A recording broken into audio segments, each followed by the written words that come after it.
I wanted to show you that this is not my first attempt at making my own planner. I have this one, and well, this is a health planner too that I purchased on Amazon. Let's see if you can. It's probably still on there. And in fact, if anybody is interested, I have not used it at all.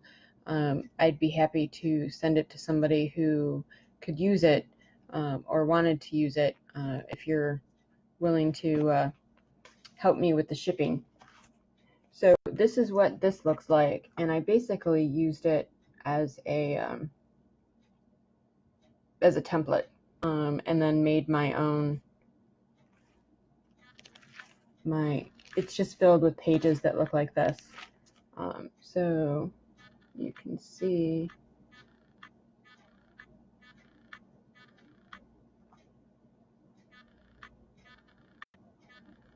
what it looks like. And it doesn't, let's see, oh, it has some information, I guess, at the front. Does it have anything at the back? Oh, the calendars on it are a little old because I bought it a few years ago. So it has a note section in the back, and then health providers, medical tests, insurances, medical history. The thing, honestly, that I didn't like about this was this part. Because I don't have a binder system, I can't take this out and put other pages back in. So that led me to making this, which I purchased this. Can't remember what size it is, but I had to special order at that time this binder. This is, you can see when I did it. Maybe you can't. Let's see, January 2014. I made my own calendar, which is pretty easy. Just put it on 2 pages, cut the pages in half. Actually, here's who I made the calendar with, Calendar Labs. And then this is what I created for myself. It's a 2-page planner. I didn't do anything on this day. That's why I'm showing it to you. So I have my appointments, to-dos, errands, and then daily notes. And then I came up with very similar to this, but just different, a little bit different things that I wanted to track, and not necessarily all the same things that they wanted to track. So I had a lot of fun making this, and I used it for on and off for about 2 months, and then I never used it again back in 2014. So I have a history of starting stuff and stopping it. So anyways, that's about it with that. But this has been working out great, and I'm excited to keep going with it. And I'm going to start doing the making my March pages. Hi everyone, I want to thank you for stopping by my channel and watching my video. First off, let me say that this is a collaboration between several of us, and we have some new creators joining us this month as well. So the collaboration is between Pam Tonino, Christy Sobolewski, Shami Dixon, myself, Kalia Kramer, also known as Quiet Heart Creations on YouTube, and Karen Burchell. So if you would be so kind as to check out all of my friends' videos and see what they're up to. We all have a different take on planning and how it helps us in our lives.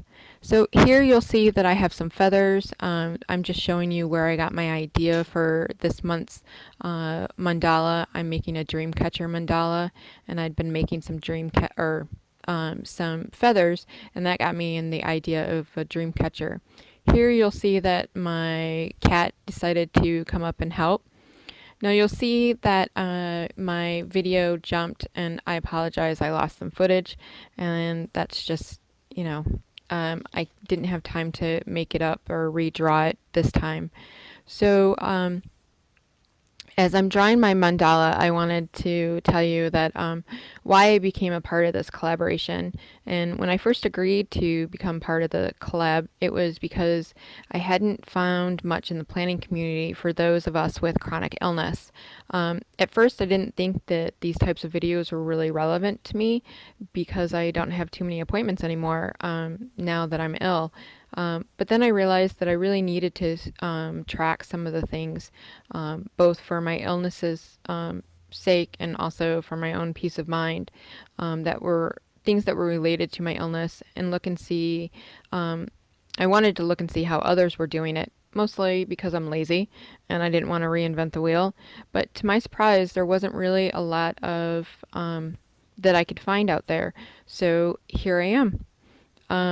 I laughed so much when I was creating this, which actually was how I like to create, when I have both a good time while I'm creating it and I enjoy the final product.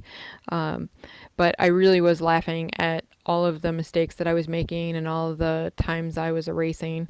And so this is by no means a perfect drawing, and you don't have to be good at drawing to make one of these. In fact, the more that you practice, as with anything, the better you'll get, the more ideas you'll have, and I think the more that you'll enjoy it. But if you just embrace the fact that it's going to be imperfectly, it's perfect, imperfectly perfect, I guess is a good way to say it. So I hope that you really do find some inspiration from what I'm showing you, and that you will find a creative way to have some sort of gratitude journal. It has really helped me to, especially now that I'm ill and don't have as much going on in my life, to really each day find meaning for myself. And it also has helped me to be able to pinpoint what is important for me. So like right now, even though I have made a commitment to do this planning video, one of the other things that came up on the very same day that I was creating this was the kids in my family have a science fair, and I didn't find out about it until late last night. So I'm sort of rushing through making this video so that I will be able to attend the science fair, because while this is very important to me to honor my commitments, when it comes down to it, my family is more important, and if I have to, then this might be a little bit late in order for me to make sure that I am able to be there for the kids and show them how much I care about them and how much I'm excited to see what they're up to. And I've been able to really zone in on what is most important to me. Obviously, for most people, it's family, but I have two competing things that are important to me: honoring my word to my friends, and also being there for the kids in my family. And while this one wasn't really that hard of a decision to make, sometimes they are. And by looking at my gratitude journal and what I'm grateful for, it helps me to zero in on the things that are most important to me, by the things that I find that I'm grateful. So I'm finishing up on drawing the outer part of my mandala, and through the month I will be filling in the feathers to show a word of for that day of what I'm grateful for on that particular day. And then I'm hoping that during the days and weeks in March that I will be coloring this in also. You'll see that I wrote glasses on one of them as an example. I'm very happy that glasses exist and that I'm able to have a new pair because my vision was getting considerably worse and worse, and being able to see is very helpful, and I'm very happy to be able to have a new pair of glasses and to see things that I literally was not able to see very well before. So now I'm making my tracking charts. I have two that are especially helpful, and those are the two that I'm going to be showing you in this video. The one that I'm working on currently is I am I track both my medication and also my exercise. And one of the things that I know is that it has helped me as far as making sure that to know what medications I've taken. And it really helps me with my making sure that I do my exercises, because I really want to check off that little box and be able to show to myself, to my doctor, to whomever, that these are the exercises that I've been working on consistently, and it's time for me to move up, or it's time for me, I'm having difficulty with these particular exercises. That'd be something that I discuss with my physical therapist.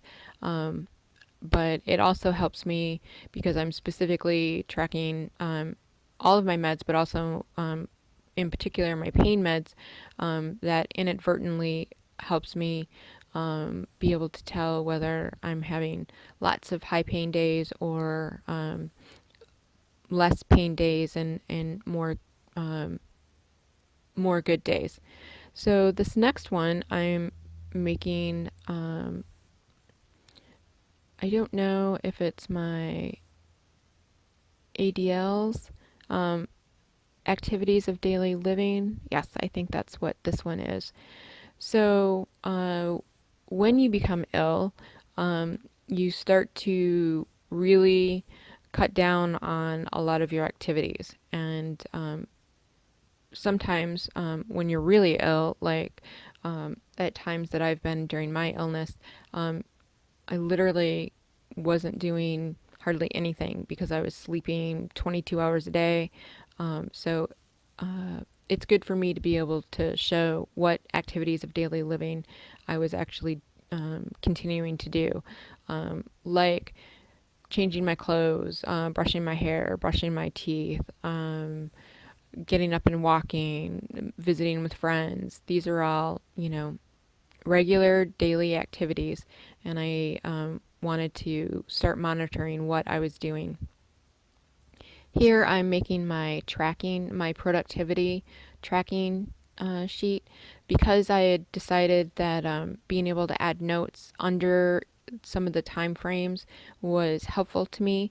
I have made each day 3 lines instead of just one, so I need to glue 2 sheets together to make it front and back, which is no big deal. And one of the things that I like about being able to make a new tracking sheet, even mid-month, but anytime, is that I can start over, add new things, take away things that aren't working for me or didn't work for me the past month. So I hope that you are finding some inspiration and something that you can take away from some of the things that I'm doing.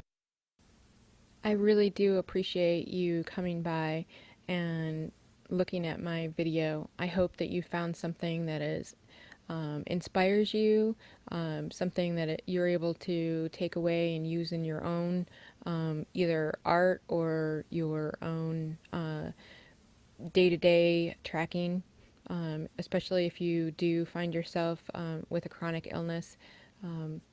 I hope that you're able to find something that I'm doing that you find useful, or a way to bring it into your own life and do.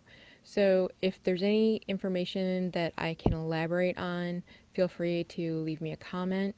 If there's anything that you'd like to see in my videos, feel free to leave me a comment. Sorry, my cat is crawling across me as I'm trying to finish up this video.